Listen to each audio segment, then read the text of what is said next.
नमस्कार। चरक उद्घोष चैनल में आप सबका स्वागत है।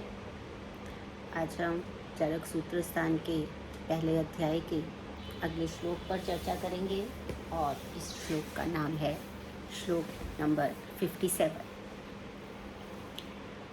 अगर हम इस श्लोक को पढ़ते हैं तो हमको ये बड़ा एक सामान्य सा श्लोक है, छोटा सा, और आज इसी छोटे से श्लोक पे हम एक विस्तृत चर्चा करने जा रहे हैं, क्योंकि जैसा कि मैंने पहले भी आपको बताया कि सूत्र स्थान जो किसी भी संहिता का सूत्र स्थान है, उसका जो एक मेन पर्पस था वो ये था कि जो भी आगे आने वाली संहिता में बताने जा रहे हैं या बताया जा रहा है, उस सब का एक प्रकार से एक प्रीव्यू दे देना कि इसमें क्या क्या और आगे होगा, पहली बात ये। और दूसरी बात वो ये यहाँ पर बताना चाहते हैं कि सूत्र रूप में जो आयुर्वेद है उसके जो मौलिक सिद्धांत हैं वो भी आ जाएं, जिससे कि आगे जब इन विषयों पर चर्चा की जाए तो इनके बारे में एक आधार बना हुआ हो। तो सूत्र स्थान के इस छोटे से श्लोक में क्या आया है कि 3 जो दोष हैं, वायु पित्तम कफश्च उक्तः, शारीरो दोष संग्रह, मानसः पुनरुद्दिष्टो, रजश्च तम एव च। तो यहाँ पर सिंपल अगर हम इसकी हिंदी करें तो क्या कहा जाएगा कि जो वायु, पित्त और कफ हैं, ये जो हैं वो संग्रह रूप में, शॉर्ट में दोषों का संग्रह है। कौन से दोषों का संग्रह है? शारीरिक दोषों का संग्रह है। मानसः पुनरुद्दिष्टो, और उद्दिष्ट यानी कि उद्देश्य यानी संक्षेप में मन के जो मानस में रहने वाले जो 2 दोष हैं वो हैं रजश्च तम एव च। रज है और तम है।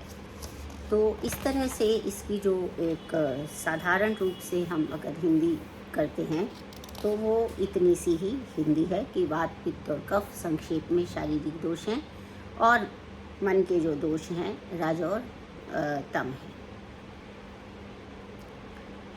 तो इसमें च शब्द का जो प्रयोग है, पहले तो उसी के विषय में चर्चा करें कि वात पित्त वायु पित्तम कफश्च उक्तः।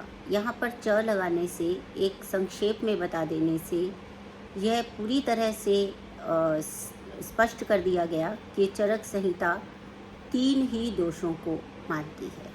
हमने यहाँ पर जो चीज़ है उसे स्पष्ट किया चरक ने कि वो 3 ही दोषों को मानते हैं, चौथा दोष जो है वो नहीं मानते हैं। तो पहली बात ये। दूसरी बात ये कि जब तीसरा मानसः पुनरुद्दिष्टो रजश्च तम एव च, यानी कि यहाँ पर भी जोर देकर बताया गया कि रज और तम ही जो हैं वो मानस के दोष हैं। क्योंकि जब भी हम पढ़ते हैं मानस के विषय में, जब भी कोई बात आती है तो वहाँ पर आता है कि 3 गुण, यानी कि सत्व, रजस और तमस। तो जिस प्रकार से हम शारीरिक दोषों में भी हम चरक संहिता या आयुर्वेद ये मानता है कि जब तक वो प्राकृत अवस्था में रहते हैं तब तक तो वो गुण ही कहलाते हैं, दोष नहीं कहलाते हैं, धातु कहलाते हैं, जो शारीरिक दोष भी हमने जब पढ़े।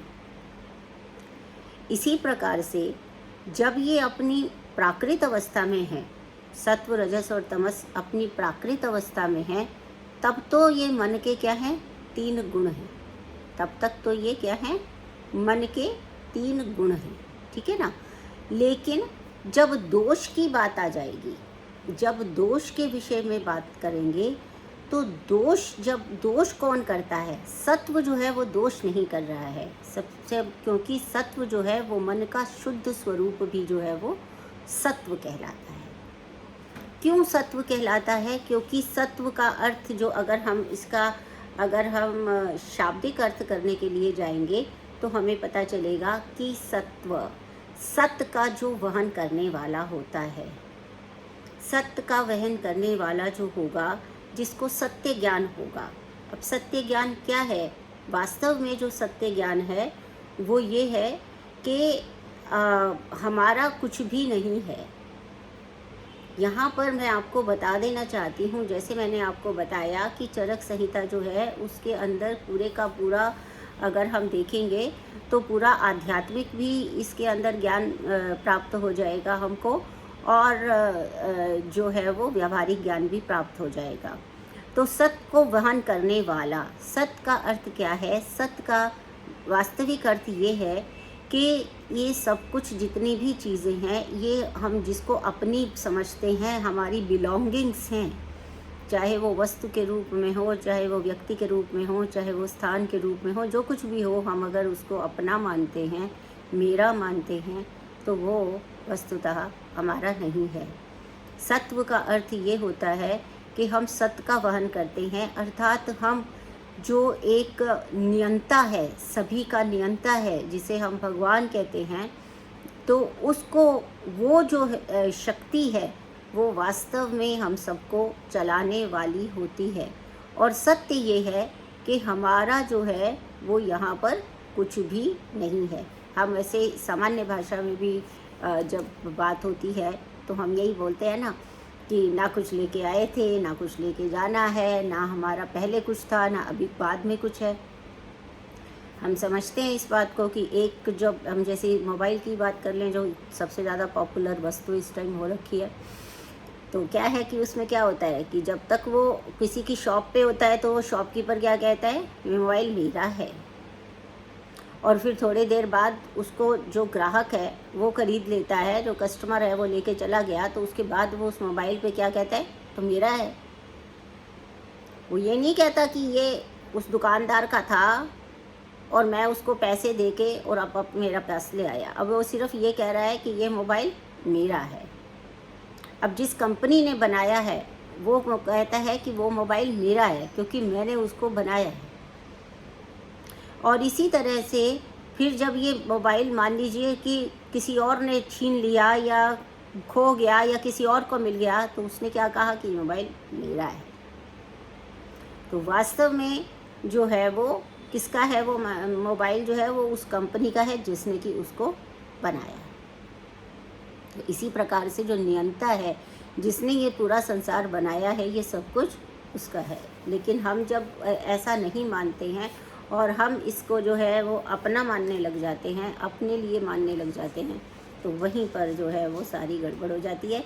और सारे मानसिक दोष हमारे इसीलिए होते हैं क्योंकि जब हम किसी के साथ ज़्यादा राग में आ जाते हैं, ज़्यादा अटैचमेंट में आ जाते हैं, ज़्यादा द्वेष में आ जाते हैं, ज़्यादा हेट्रेड में आ जाते हैं, तो उस केस में हमारे साथ क्या होता है कि हमें जो है वो विभिन्न प्रकार के दोष हो जाते हैं। किसी से ईर्ष्या होगी, जलेसी हो जाएगी, किसी के ऊपर गुस्सा आ जाएगा, हम अपना आपा खो देंगे, कभी कभी डिप्रेस होकर सो जाएंगे, नेगेटिव सोचेंगे, कुछ भी करेंगे। इसलिए जब दोष की बात आएगी तो बेसिकली जो दोष है वो कैसे उत्पन्न होता है, या तो राग से और या वो द्वेष से। किसी भी वस्तु का हम देख लेंगे तो सारे रोगों के पीछे हमें यही कारण दिखाई देगा, चाहे फिर वो हमारे आहार के द्रव्य हों।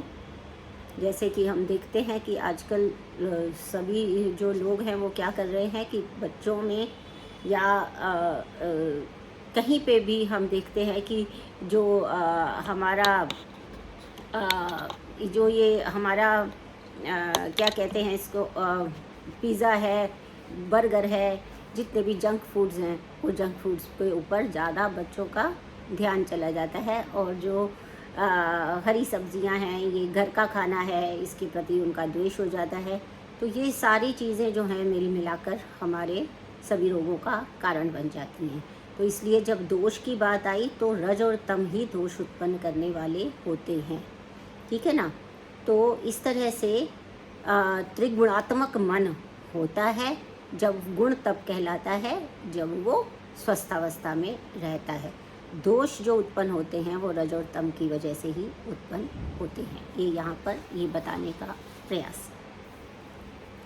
इसके बाद में ये बताया गया चक्रपाणी की जिस प्रकार से मैं प्रारंभ से आपसे कह रही हूँ कि जितनी भी व्याख्या हम श्लोक की करेंगे उसकी चक्रपाणी समेत व्याख्या करने का प्रयास मैं यहाँ करूँगी, ताकि आपको थोड़ी सी सरल भाषा में, थोड़ी इजी वे में चक्रपाणी की टीका भी समझ में आए, क्योंकि ये चरक संहिता पर एक कंप्लीट टीका है और अभी जो है आजकल उपलब्ध भी है, पूरी तरह से उपलब्ध है, लेकिन उसको समझना थोड़ा सा मुश्किल हो जाता है। उसी को अपने स्टूडेंट्स के लिए, सभी के लिए सरल बनाने का एक ये छोटा प्रयास है।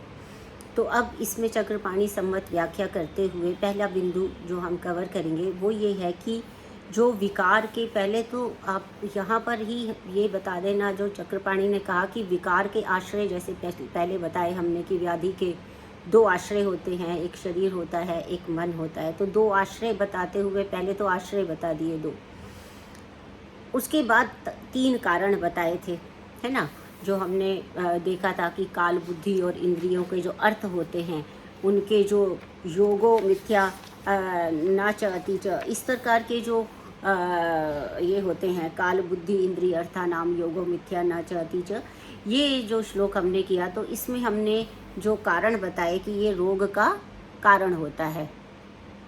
तो रोग के ये जो कारण हैं, इनमें क्या है कि रोग के जो कारण हैं ये हमारा क्या था, एक विप्रकृष्ट एक तरीके से ये कारण थे और आश्रय बताए रोगों के।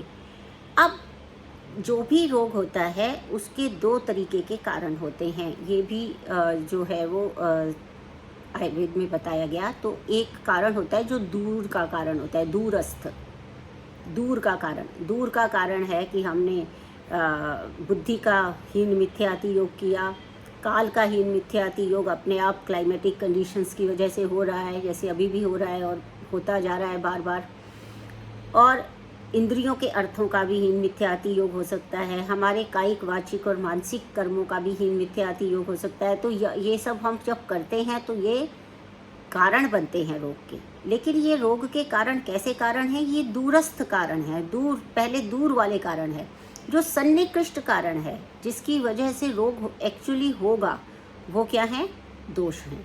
तो पहले दूरस्थ वाले बताकर कि ये आश्रय होता है और ये विप्रकृष्ट यानी कि दूर वाले जो कारण हैं वो ये होते हैं। उसके बाद अब बता रहे हैं हेतु का कथन जो है वो प्रत्यासन्न हेतु, यानी कि जो बिल्कुल कार्डिनल, जो मतलब बिल्कुल स्पेसिफिक रीज़न है उसके लिए, समवाय कारण जिसको हम कहते हैं, जिसके बिना रोग नहीं हो सकता है, वो दोषों के बारे में अब यहाँ पर चर्चा की गई। उसमें भी सबसे पहले जो है वो वायु को रखा गया। तो वायु के को जो प्रथम स्थान देने के कारण तीन थे। पहला, एक तो ये शीघ्र काम करता है, वायु क्योंकि चल गुण वाली होती है, एक जगह पे कभी स्थित नहीं होती है, हम सब जानते हैं। तो पहला कारण है कि वो चल, शीघ्र काम करता है। दूसरा, प्रचुर, बहुत सारा काम करता है, बहुत सारे रोगों को करने वाला होता है। और तीसरा कारण होता है दारुण विकार, यानी कि जो कष्टकर होते हैं, जो मुश्किल से ठीक होते हैं, ऐसे विकारों को उत्पन्न करने वाला होता है वायु। ठीक है, यही कारण है, ये तीन कारण है, उसका आशुकारी होना, उसका प्रचुर मात्रा में विकारों को उत्पन्न करना, और तीसरा जो विकार उत्पन्न होते हैं वो दारुण होते हैं, यानी कि वो बहुत मुश्किल से ठीक होते हैं, कठिन होते हैं ठीक करना। इसलिए सबसे पहले वायु को लाया गया।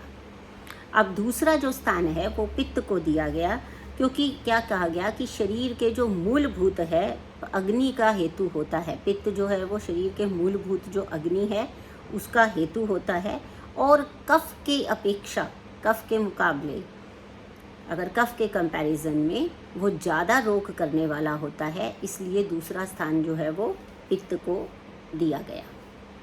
और साथ ही ये भी बताया गया कि यहाँ पर हमने तीनों दोषों को, अदरवाइज एक भी कह सकते थे कि जो त्रिदोष होता है वो जो शारीरिक दोष हैं वो तीनों त्रिदोष हैं, इसे त्रिदोष करके भी ये शब्द का प्रयोग किया जा सकता था, लेकिन ऐसा नहीं किया गया, क्योंकि वात, पित्त और कफ का स्वतंत्र रूप से ये अपने अपने रोग उत्पन्न करने में भी समर्थ हैं। यानी कुछ रोग तो ऐसे होते हैं जो त्रिदोषज होते हैं, लेकिन कुछ रोग ऐसे होते हैं जो नानात्मज होते हैं। नानात्मज का अर्थ होता है आत्मज यानी अपने से, नाना यानी कि बहुत सारे। तो ऐसे रोग होते हैं जो केवल वात से होने वाले होते हैं, उसे वात नानात्मज रोग कहते हैं। पित्त नानात्मज रोग कहते हैं, तो पित्त के कारण ही वो प्रमुख रूप से वो रोग होते हैं, और कफ के कारण ही प्रमुख रूप से जो रोग होते हैं उन्हें कफ के नानात्मज रोग कहा जाता है। तो ये जो नानात्मज है, क्योंकि वो स्वतंत्र रूप से भी रोगों को उत्पन्न करते हैं, इसीलिए उनको अलग अलग पृथक करके नाम देना आवश्यक था। अब इसके बाद में एक जो क्वेश्चन जो कई बार आता है कि जो सुश्रुत संहिता में कहीं कहीं पे हम सोचते हैं कि भाई ये 4 गुण हैं, रक्त भी जो है वो एक चौथा गुण है, क्योंकि रक्त आदि के भी जो है उन्होंने कहा कि वात रक्त का भी अगर हम देखेंगे तो पहले ये बता दूं कि संग्रह शब्द से इनको संक्षेप में करके संग्रह बता दिया। क्यों संग्रह शब्द का प्रयोग करना पड़ा यहाँ पर, वो भी बता देती हूँ। संग्रह शब्द का प्रयोग इसलिए करना पड़ा क्योंकि बाद में जाके हम बताते हैं कि द्विदोषज करके फिर उनके कम्बिनेशन परम्यूटेशंस होते चले जाते हैं। 2-2 करके भी 6 हो जाएंगे, मतलब 2-2 की अगर जोड़ेंगे तो वो फिर द्वंद्वज हो जाएंगे। इस तरह से इनके जो अंशांश कल्पना है ये भेद होते चले जाते हैं। वातज, पित्तज, कफज के भी अनेक प्रकार से इनके जो संयोग प्रयोग होते हैं, जिन्हें कम्बिनेशन परम्यूटेशंस आप कह सकते हैं, उनके चलते चलते बहुत सारे इनके रोगों के भी बहुत सारे प्रकार हो जाते हैं, दोषों के बहुत सारे प्रकार बन जाते हैं।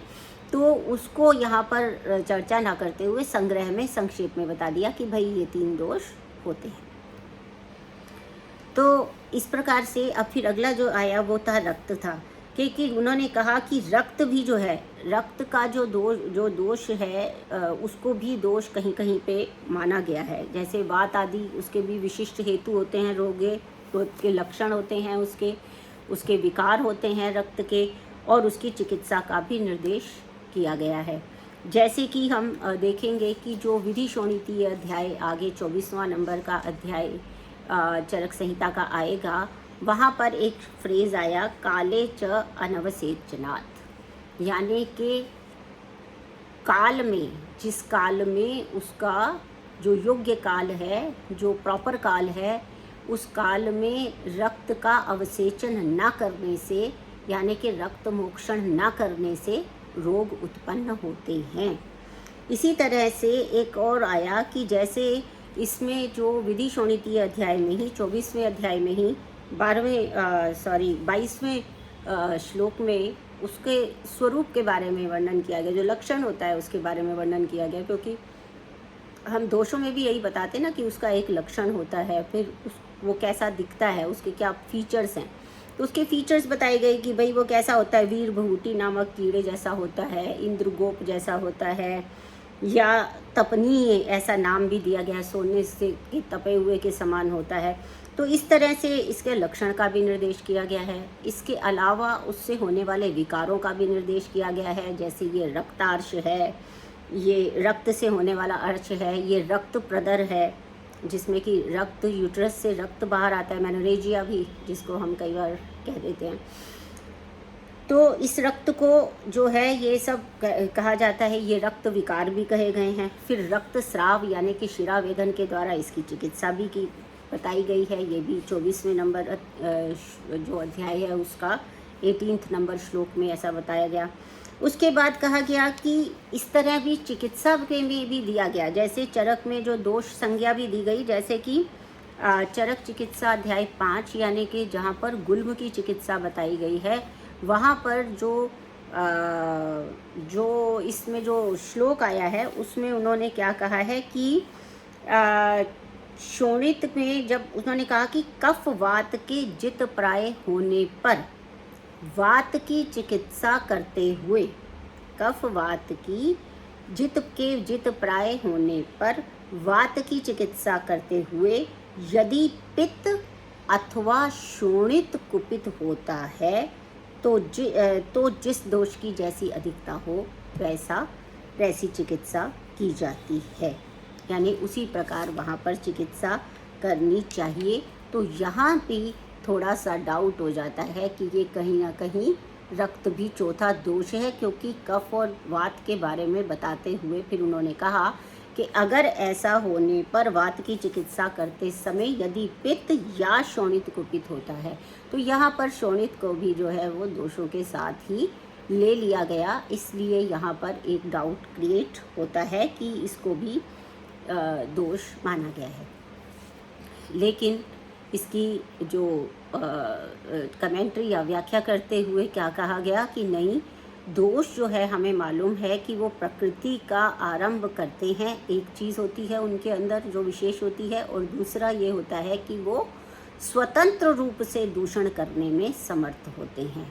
तो जब हम प्रकृति की बात करते हैं तो स्वतंत्र रूप से रक्त जो है वो किसी प्रकृति को उत्पन्न नहीं कर रहा है, वो तो जो शुक्र आर्तव के संयोग के समय जो भी दोष उत्कट होता है उसी के अनुसार प्रकृति होती है, और वो प्रकृति शारीरिक देह प्रकृति 7 प्रकार की मानी गई और मानस प्रकृति 16 प्रकार की मानी गई, जो हम आगे पढ़ेंगे।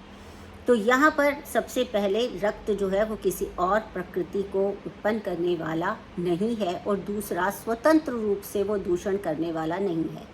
जहाँ कहीं भी रक्त दुष्टि की बात आती है वहाँ पर किस चीज़ की बात आ रही है कि शोणित तो दुष्ट जो वात आदि का संसर्ग होता है उसकी अपेक्षा से ही दूषक होता है।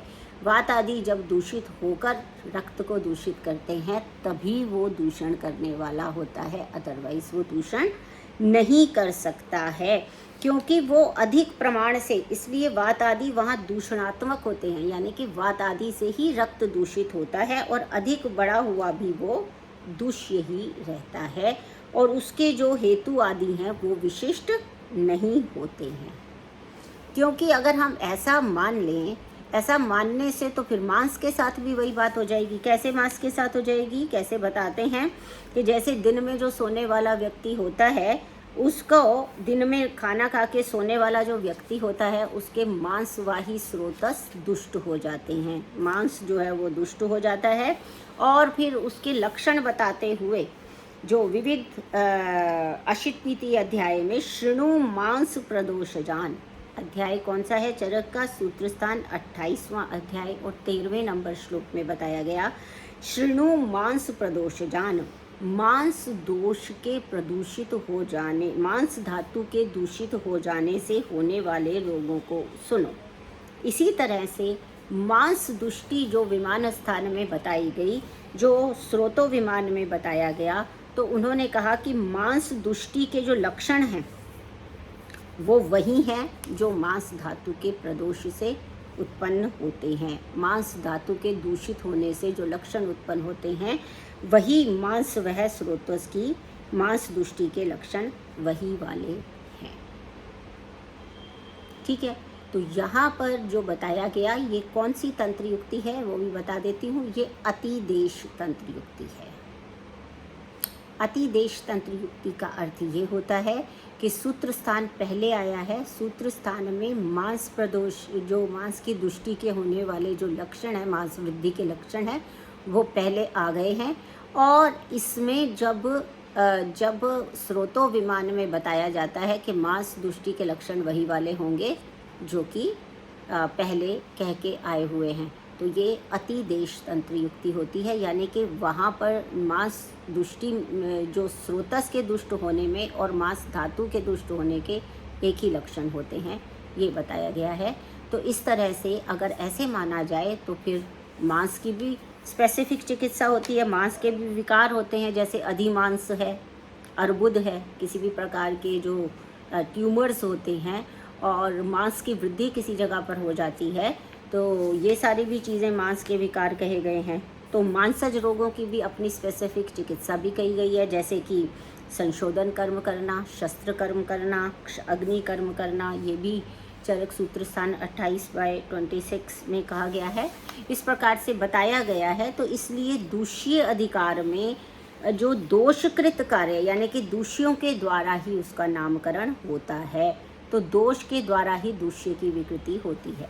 यहाँ पर एक और बहुत ही सरल सा उदाहरण यहाँ पर एग्जाम्पल दिया गया है। और वो एग्जाम्पल क्या है कि जैसे हम जैसे मान लीजिए कि हाथ पे गरम तेल डल जाता है या गरम घी डल जाता है, तो गर्म घी डल जाने के बाद हमें कैसा लगता है, हम क्या कहते हैं कि किसने जलाया, किससे जल गया, घी से जल गया। वस्तुतः वो घी से जला नहीं है, क्योंकि घी तो अगर जल जाए, अगर स्किन पे कहीं बाहरी अगर कोई घी जल जाए कुछ तो उसके ऊपर घी लगाते हैं क्योंकि शीतल माना जाता है।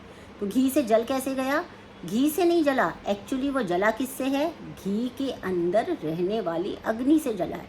अगर घी गर्म नहीं होता तो उससे जलता क्या, नहीं ना, तो जलता नहीं है। जब तक कि उसके अंदर अग्नि नहीं होगी वो जलता नहीं है। वो जला किससे है, घी के अंदर अग्नि होने के कारण जला है, घी के कारण नहीं जला है। लेकिन वो बात करने में रूढ़ हो जाता है कि ये घी से जल गया या ये तेल से जल गया, जबकि वो तेल या घी से नहीं जला है, बल्कि वो जला किससे है, वो जला है उसके अंदर रहने वाली अग्नि से जला है।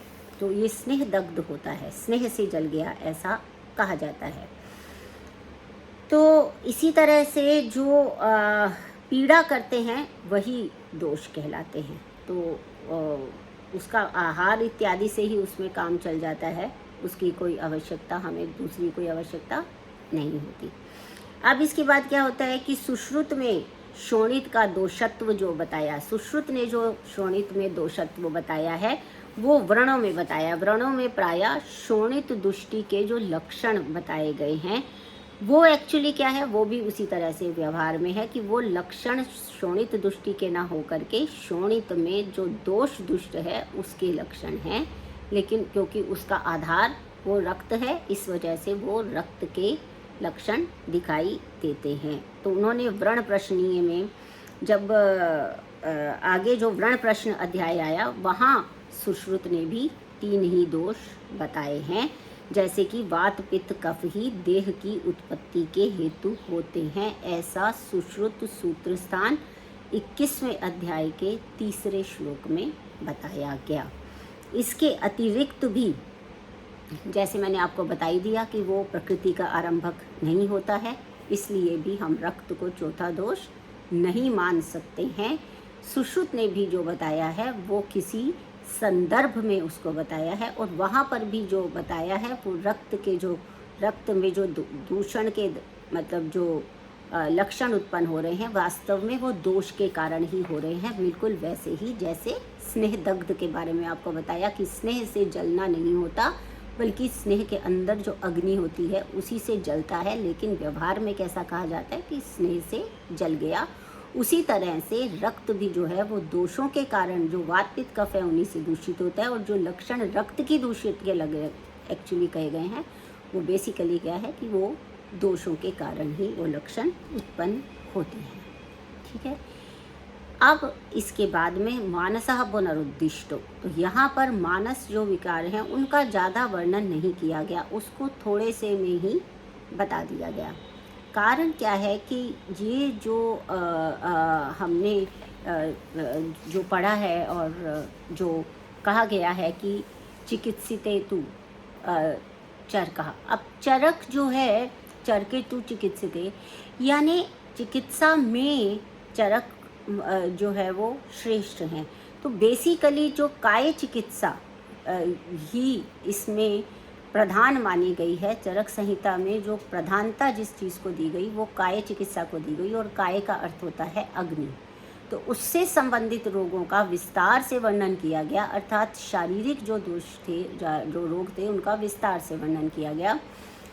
मानस का भी बहुत वर्णन है, काफ़ी ज़्यादा वर्णन है। मतलब जितनी भी आधुनिक साइकोलॉजी या फिर हम साइकेट्री कह सकते हैं उन सब का जो विवरण है वो हमें यद्यपि चरक में मिलता है, लेकिन यहाँ पर कंपैरेटिवली बात हो रही है कि अगर चरक के अंदर ही विद इन द चरक जितना शारीरिक दोषों को के विषय में चर्चा की गई है उतना मानस दोषों के विषय में चर्चा नहीं की गई है।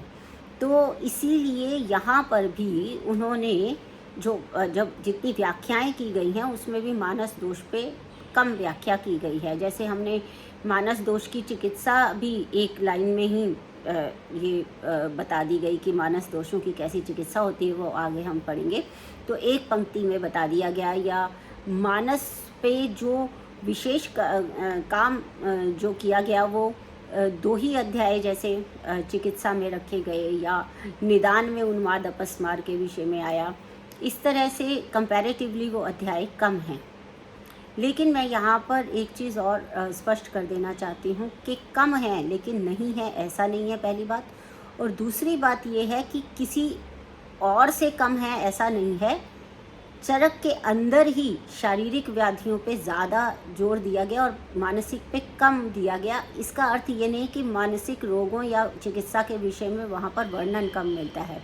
बात ऐसी है कि चरक जो है वो ये बताते हैं कि जो शरीर और मन है वो एक दूसरे से इनसेपरेबल हैं, वो एक दूसरे के ऊपर डिपेंड करते ही हैं। अगर शारीरिक रूप से कोई व्यक्ति जो है, शरीर में ही मन का निवास है, जैसे बाकी सारी इंद्रियों के लिए भी अधिष्ठान जो है वो शरीर ही है एक तरह से, तो जब शरीर स्वस्थ रहता है तो मानसिक रोग प्रायः नहीं होते हैं। और फिर भी उन्होंने ये बताया कि मानसिक व्याधियां भी फाइनली शारीरिक व्याधियों में परिवर्तित हो जाती हैं, और शारीरिक व्याधियां भी मानसिक दोषों में परिवर्तित हो जाती हैं। और वात पित्त कफ के भी, जो हम आगे प्रकृति के लक्षण पढ़ेंगे, तो वात पित्त कफ के भी जो मानस पे पड़ने वाले प्रभाव हैं उन सब की भी चर्चा बड़े डिटेल में चरक संहिता में की गई है। इसलिए सिर्फ एक कहने की बात है कि जितना ज़्यादा शारीरिक दोषों के विषय में चर्चा किया उतना ज़्यादा मानसिक दोषों के विषय में चर्चा नहीं की है। लेकिन मेरा ऐसा पर्सनल मानना है ऐसा कि उन्होंने मानसिक चीज़ों पर भी बहुत विचार किया है, और शारीर स्थान में मन और उसके विषय और आत्मा को जोड़कर जिस प्रकार से आध्यात्मिक और मानस विषयों को लिया गया है, वैसा विवरण हमें अन्य संहिताओं में प्राप्त नहीं होता है। अपेक्षाकृत कम वर्णन इसलिए किया क्योंकि उन्होंने सभी व्याधियों को, शारीरिक व्याधियों को भी मानसिक व्याधियों का एक बहुत बड़ा कारण माना, और इसलिए शरीर को स्वस्थ रखने के लिए उन्होंने दोनों तर्क दिए। शरीर को स्वस्थ रखना शरीर के लिए भी अनिवार्य है और मन के लिए भी अनिवार्य है। तो इस आज का जो व्याख्यान है यहीं पे समाप्त करती हूँ, और आगे फिर हम इस यात्रा में आगे बढ़ते रहेंगे। आप सबका साथ सहयोग बना रहेगा ऐसी मैं आशा करती हूँ। Thank you very much.